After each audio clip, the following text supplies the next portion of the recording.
हृदयवाणी सवन संख्या 97 से। एक तू ही निरंकार, साथ की संगत करने से ये मन निर्मल हो पाता है। सहज अवस्था प्राप्त होती सुख दुख से उठ जाता है। कामी क्रोधी लालची जन भी सत्संग जब आएगा, भक्ति में लग जाएगा वो, मुक्ति का पथ पाएगा। सत्संग आकर भी वचनों पर जिसका रहता ध्यान नहीं, अब गुणों से भरा रहेगा, बन सकता गुणवान नहीं। कहे हरदेव बिना मांझी के, मिलता कभी किनारा ना, सत्संग के बिन कभी किसी का होता पार उतारा ना। साध की संगत करने से ये मन निर्मल हो पाता है। सहज अवस्था प्राप्त होती सुख दुख से उठ जाता है। सदगुरु की साजन वाली प्यारी साथ संगत जी, प्यार से कहना धर्म निरंकार जी। सत्संग जी, अभी बात हो रही थी कि सत्संग जी संसार जहाँ पर अपने अपने तरीके से एक पुराने साल की विदाई में लगा है, वहीं पर ये सत्संग जी संत महात्मा तो संसार के भले के खातिर सत्संग जी यहाँ पर मांगने के लिए और इस ऐसी ठंड में सत्संग जी यहाँ पर हाजिरी लगा रहे हैं। सत्संग जी एक एक महात्मा के विचार जिन्होंने विचार किया या जिन्होंने भजन बोला, तो जिनके भी भजन जितने महात्माओं ने बोले उन सबके भजनों को या विचारों को सत्संग जी अगर एकत्रित करें तो हर कोई यही कह रहा है कि अर्जी है हमारा सबका भला कर। जो भी सत्संग जी महात्मा है कि पूरे जग का प्रभु भला कीजिए, पूरे जग का। वर्षा दाता सुख वर्षा, आंगन आंगन सुख वर्षा। ये इतने संत महात्मा यहाँ पर बैठ करके और किसी ने अपने लिए कुछ नहीं मांगा। जितने भी संत महात्मा यहाँ पर बैठे हैं सबने संसार के भले की कामना की, सबने संसार के लिए मांगा। सब में एकता आ जाए, मानवता आ जाए, सहनशीलता आ जाए, प्रेम करुणा दया आ जाए, ये सारा संसार एक रस हो जाए, ये परमात्मा को जाने की कोशिश करे, परमात्मा अपने आप को पहचानने की कोशिश करे, तो ये पूरा संसार सुखी हो जाए। सत्संगत जी ऐसी कामना, ऐसी भावना संत के अलावा कोई दूसरा नहीं कर सकता।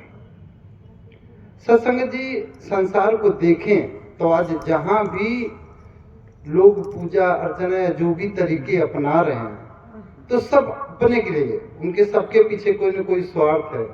क्यों जाते हो? कि मेरा बच्चा, मेरी पत्नी, पैसे की कमी। वो बताया उन्होंने कि ऐसा कर लो ऐसा हो जाएगा, नहीं तो ऐसा हो जाएगा। वो भय, कोई न कोई कारण लेकर के संसार भक्ति में लगा। सबके पीछे कोई न कोई कारण कि वहां हो आओ, वहां पर चल करके 3 बार चले जाओ, 4 बार चले जाओ तो आपका काम, अर्थात सबके पीछे कुछ न कुछ कारण जरूर है। लेकिन यहाँ पर छोटे छोटे बच्चे आकर के ऐसी अरदास करते कि हे प्रभु मुझे अपनी शरण में लगा दे।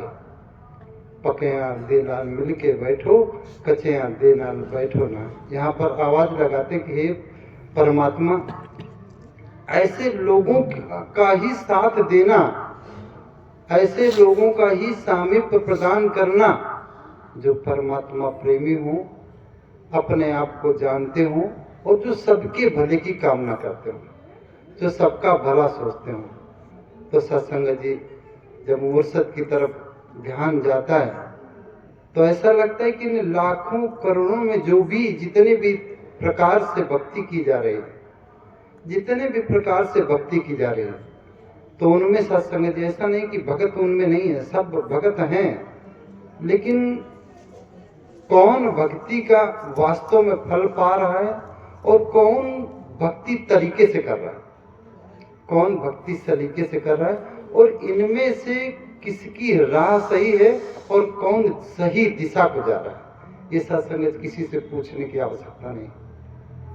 ये अपने अंतर मन से विचार करने की आवश्यकता है कि इस संसार में सत्संग दास साझा कर रहा था कि दो तरीके की, दो रास्ते हैं।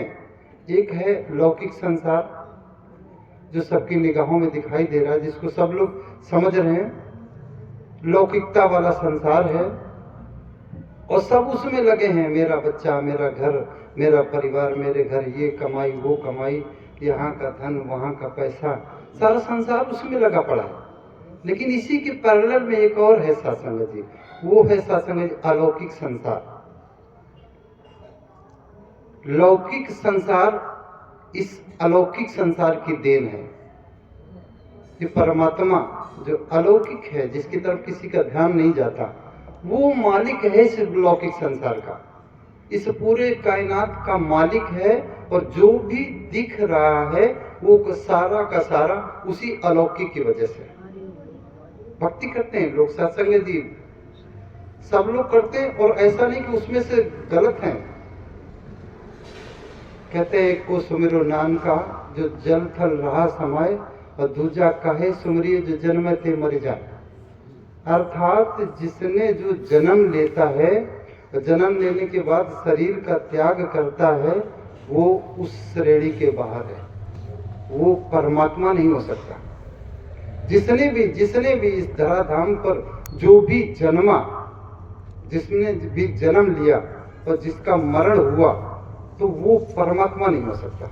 वो और तमाम संज्ञाएं दी जा सकती है उनको, महापुरुष कहा जा सकता है, महात्मा कहा जा सकता है, ज्ञानी पुरुष कहा जा सकता है, पुरुषोत्तम कहा जा सकता है, लेकिन परमात्मा केवल एक ही है, जिसको कहते हैं अल्लाहु अकबर। सत्संग जो वो परमात्मा जिसके अलावा दूसरा कोई पूजने काबिल है ही नहीं, वही एक सत्ता जो पूरे कायनात की मालिक है और वही पूजने के काबिल है।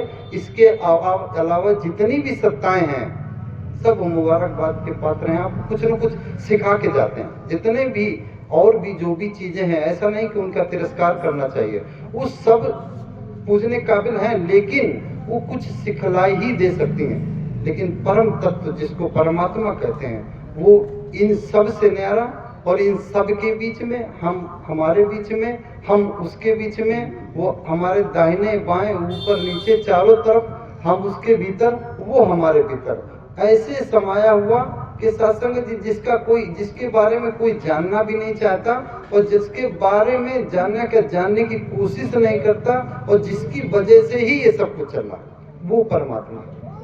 सतगुरु ने सत्संग जी कृपा कर दी और समझाया कि सत्संग जी से परमात्मा की जानकारी अगर कर लिया तो फिर मनुष्य योनि में आने का अर्थ निकल जाता है। सत्संग जी फिर इस जीव का जो धरती पर आने का पर्पस है वो हल हो जाता है। ज्यादा दिमाग लगाने की जरूरत नहीं। सत्संग जी इस परमात्मा ने हमारे लिए एक एक चीज को इतना दिमाग लगा के बनाया है कि संसार की जिस भी चीज पर नजर जाए, जहां पर भी आपका ध्यान जाता है, तो उसकी किसी भी एक रचना की तरफ अगर अपना ध्यान आकर्षित करें तो ऐसा लगता है कि कहां से, किसने सोचा होगा, कौन बनाया होगा, किस तरीके से, कैसे कैसे बनाया होगा, किसने इन सब की रचना की होगी, कौन से लेबोरेटरी से कहां से कौन से पदार्थ लाया होगा, और किस तरीके से इतना सारा सोचा होगा। कि सत्संग जी खाली अपने शरीर के बारे में सुबह भी बात हो रही थी कि खाली शरीर के बारे में विचार करें तो जिस मालिक ने सबसे ऊपर एक कंप्यूटर रखा है, और उस कंप्यूटर ने इतना डेवलपमेंट किया है कि आज चांद तक लोग घूम के आ गए, मंगल पर भी लोगों के यान चले गए, उस कंप्यूटर के जो छोटा सा कंप्यूटर जो सबके पास में है, और उसमें भी जितना बड़ा कंप्यूटर मालिक ने रखा है उसका केवल 6%, 5-6 4 से लेकर 6% तक ही मनुष्य इस्तेमाल कर पाया, उससे ज्यादा कर नहीं पाता। जितना दिमाग परमात्मा ने यहाँ पर दिया है उसका मुश्किल से 4-6% ही इस्तेमाल कर पाता। उस 4-6% की देन है कि चांद पर हमारे कदम पड़ गए, कि हम मंगल की यात्रा करके आ रहे हैं, कि हमारे इतने सैटेलाइट इस धरती के चारों तरफ घूम रहे हैं, हजारों लाखों में जिनकी गणना नहीं। प्रशासन पता नहीं कौन कौन सी कंट्री कहाँ कहाँ के लोग सब अपना तमाम सैटेलाइट धरती के चारों तरफ और पूरे स्पेस में कहाँ कहाँ। वो सुनीता विलियम्स अभी भी वो फंसी पड़ी शासन स्पेस में, अभी वापस नहीं आ पा रही है। भेज तो पाए लेकिन अभी वापस आने का तरीका खोजा जा रहा, अभी तक वापस नहीं आ पाई। ये खाली कंप्यूटर के एक छोटे से भाग की देन जो परमात्मा ने हर किसी के पास दिया। सुंदर से 2 नैन दिए, 2 आंखें, पता नहीं कितने मेगापिक्सल का कैमरा है, कि सत्संग जी बचपन से लेकर के जब पैदा हुए तब से लेके आज तक की यादें फोटो समेत समेटे हुए। कब क्या हुआ था, पुरानी बातें, कि वहां अगर गांव घर जाएं कि यहाँ पर एक नीम का पेड़ हुआ था, आपको याद है? तो सत्संग जी यहाँ पर नीम का पेड़, यहाँ पर नदी के किनारे, हाँ मुझे याद आया, यहाँ पर एक नीम का पेड़ हुआ करता था, बगल में ये होता था, ऐसा हो। एक बार हम लोग यहाँ गए थे, वो पुरानी 60 साल पर 62-63 साल की बातें, और वो तुरंत कंप्यूटर बता देता है, वो कैमरा तुरंत फोटो के साथ ले आके दिखा देता कि ऐसे ऐसे, और हम चले जाते हैं 60 साल पीछे चले जाते हैं। वो अभी भी उसकी मेमोरी में सब कुछ वैसा का वैसा ही पड़ा हुआ। एक नाग सत्संग जी जो तमाम तरीके की तुरंत डिफाइन कर देते कि नहीं ये यहाँ पर रुकने वाला नहीं, ये अच्छा नहीं, एक तुरंत ये खराब है, ये तुरंत है। एक जीव जिसमें लाखों सेंसर लगे हैं, तुरंत खट्टा मीठा तुरंत बताना, टच किए नहीं कि तुरंत। स्किन पर इतने सेंसर लगा दिए कि सत्संग जैसे छुआ तो तुरंत कांटा लगता है पैर में, सेंटर को इन्फॉर्मेशन जाती है, केंद्र में केंद्र सरकार को इन्फॉर्म किया जाता, घटना हो गई, और वहां से देर नहीं लगती, तुरंत 112 की पुलिस को इन्फॉर्म होता कि दौड़ के जाओ, कांटा पैर में लगा, और 112 वाली पुलिस देर नहीं लगाती, वो वहीं पर कांटा पकड़ती जहां पर पैर में कांटा चुभा हुआ है। इस परमात्मा ने लाखों छिद्र इस शरीर में करके डाल दिए, और 2/3 भाग पानी से बना हुआ ये शरीर, और उसमें से कहीं भी पानी छलकता नहीं देखा। अपने आप कहीं से किसी रूम से पानी नहीं छलकता, वो तभी छलकता है जब गर्मी बहुत ज्यादा पड़ती, जब कहीं त्वचा सूख न जाए। तो इस कारण ऐसे सेंसर लगाए कि जब ज्यादा गर्म पड़े तो अपने आप उस त्वचा को मुलायम रखे, वो पानी उसको सूखने न दे, खराब न होने दे। कैसे शुक्राना करें इस परमात्मा का, किस तरीके से शुक्राना करें। ऐसे कान, ऐसे एक चीज तब से लेकर के अब तक की कहते हैं कि जब वो कुरुक्षेत्र के मैदान में जो बातें हुई थी अर्जुन और श्री कृष्ण जी के बीच में, उन बातों को भी आज विज्ञान पकड़ने की कोशिश कर रहा है। वो जो शब्द मुख से निकल के इस आकाश में चले गए, तो उन शब्दों को भी आज ढूंढा जा रहा है कि क्या इसके पीछे जो शब्द निकले थे वो किस तरीके, क्या कैसे कहा गया था, उसको भी आज पढ़ने की कोशिश की जा रही है। वो कर्ण सत्संग जो एक शब्द यहाँ से कुछ नहीं निकलता, दिखा कुछ नहीं, लेकिन चला गया सामने वाले को इशारा पानी लाओ, वो बैठा वाला तुरंत उसके कान में चला गया, उसके टकराहट में कि पानी मंगा, जरा भाग के गया पानी में। किसी ने कुछ ऐसा कुछ नहीं कि भाई हम पकड़ के फिजिकली किसी को कुछ समझाएं। शब्द निकला, शब्द किसी ने नहीं देखा कब गया, और उसका पालन हो गया। तो सत्संग जी परमात्मा जिसने इतना सुंदर तन दिया, तो इसके बाद में सत्संग जो बात आ रही थी, कबीर साहब ने दोहा लिखा कि काल करे सो आज कर, आज करे सो अब, और पल में परलय होएगा, बहुरी करेगा कब।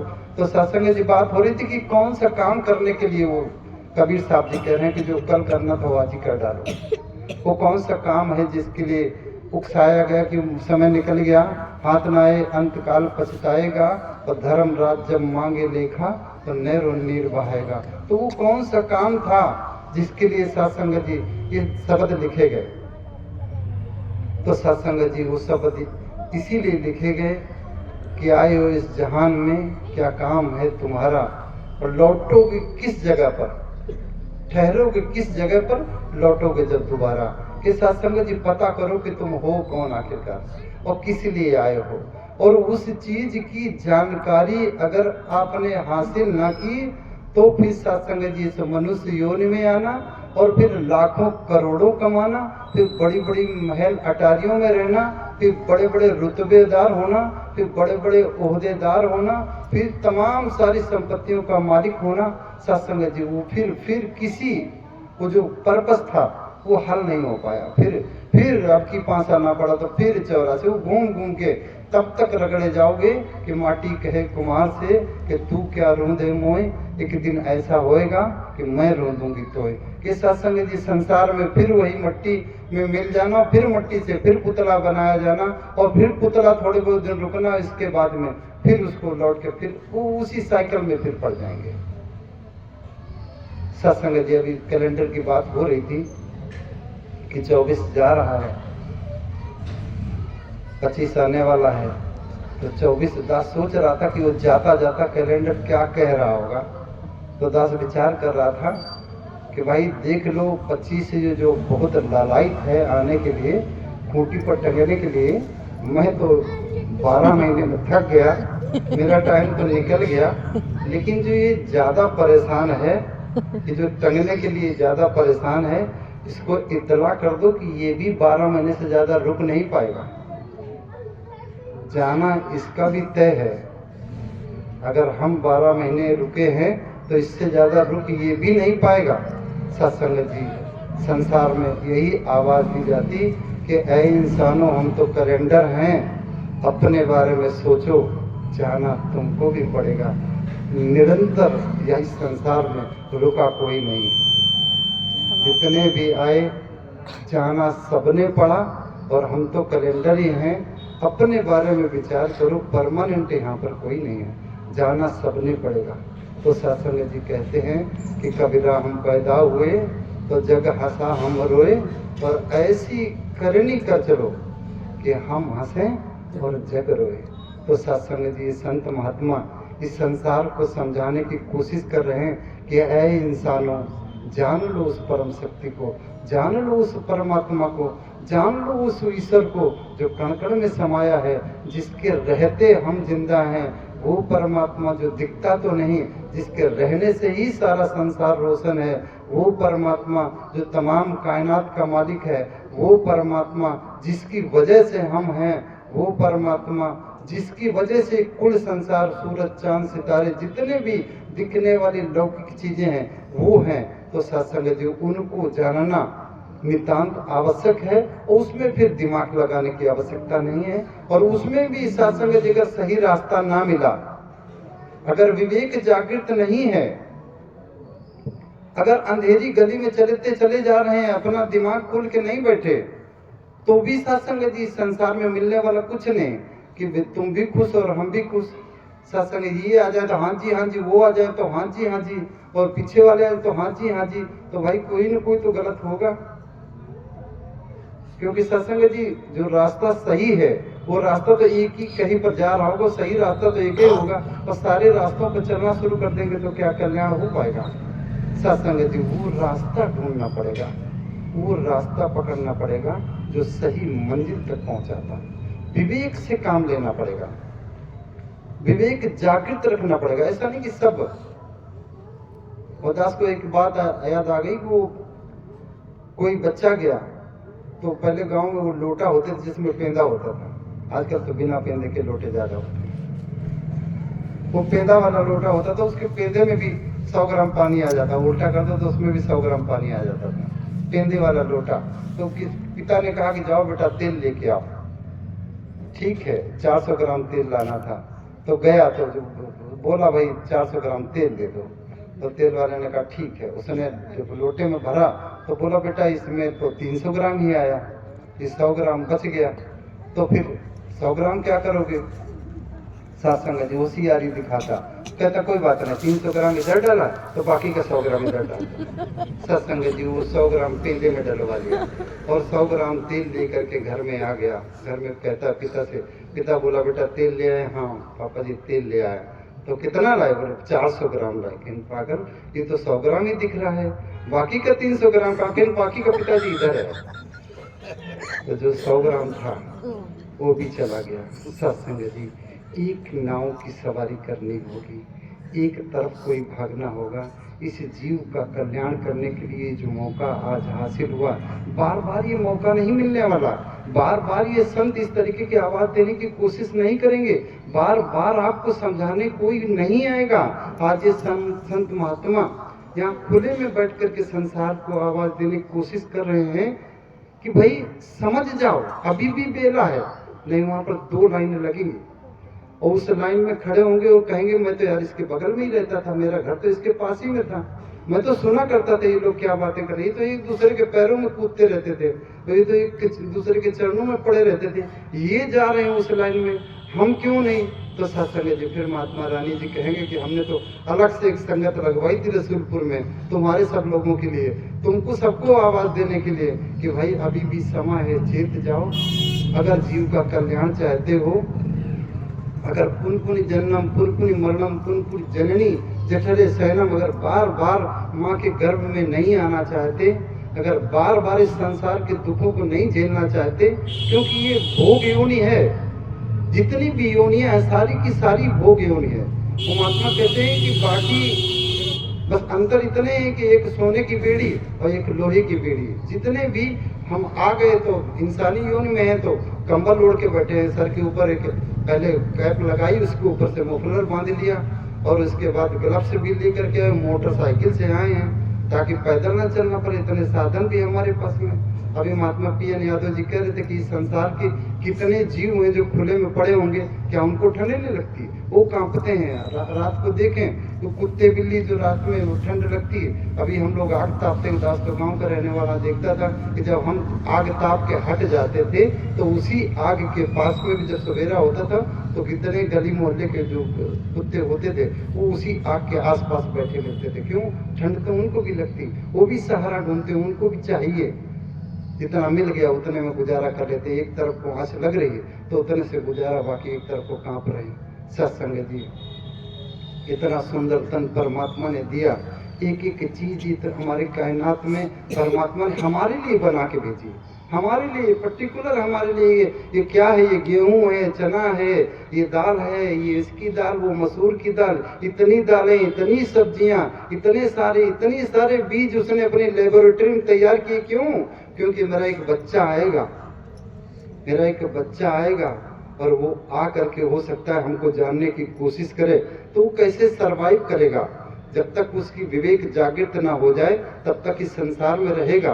तो उसके खाने पीने की पूरी व्यवस्था, पूरा वो रैन बसेरा, कैसे सोएगा, क्या क्या खाएगा, कौन सी चीज, रजाई काहे से बनेगी, कंबल काहे से बनेगा, तो अगर बूढ़े हो जाएंगे तो फिर चश्मा लगेगा तो चश्मा काहे से बनेगा। तो एक एक चीज इस मालिक ने इन बच्चों के लिए, अपने इन बच्चों के लिए बना के हमारे आने से पहले इस कायनात को प्रोवाइड करवा दी कि हमारे बच्चे आएंगे, इन्हीं में से कोई 1-2 बच्चे होंगे जो हमको जानने की कोशिश करेंगे और वो हमको जान करके हमारे करीब तक आ पाएंगे। इसी मेले में से वो जो रिंग फेंका जाता है ना, वो इनाम जीतने के लिए तो हजारों लोग टिकट लेते हैं, हजारों लाखों में टिकट लेते हैं, लेकिन जो 1 करोड़ का इनाम होता है वो सबका नहीं निकलता, उन्हीं में से किसी 1-2 का निकल आता है। सत्संग जी, आप वही संत हो जिनका लाखों वाला, करोड़ों वाला टिकट सत्संग जी ले करके और आपका इनाम निकला। क्योंकि ऐसी ठंड में, ऐसे मौसम में भी सत्संग, छोटे छोटे बच्चे, इनको देख करके लगता है मेरे मालिक तेरी सिखलाई है कि कैसा संग। जो बच्ची भजन में कह रही थी कि मुझे अपने चरणों से लगाए रखना, कि संसार में सत्संग जी कहते हैं कबीरा गर्व न कीजिए, कबीरा गर्व न कीजिए, रंग न हंसिए कोई, और अभी तो नाव समुद्र में ना जाने का होए। कि सत्संग जी मत गुबार करो, मत अपने पर इतना उतराओ, मत परेशान हो। सत्संग जी, ये नियम है कि जब भी कभी एक गोले का पहिए का गोला अगर घूमता है तो कभी जो पोर्शन नीचे होता है तो वही पोर्शन ऊपर जाता है, और जो सबसे ऊपर होता है वो घूम करके फिर नीचे आता है। सत्संग जी, ये कहा जाता है कि धरती भी गोल है।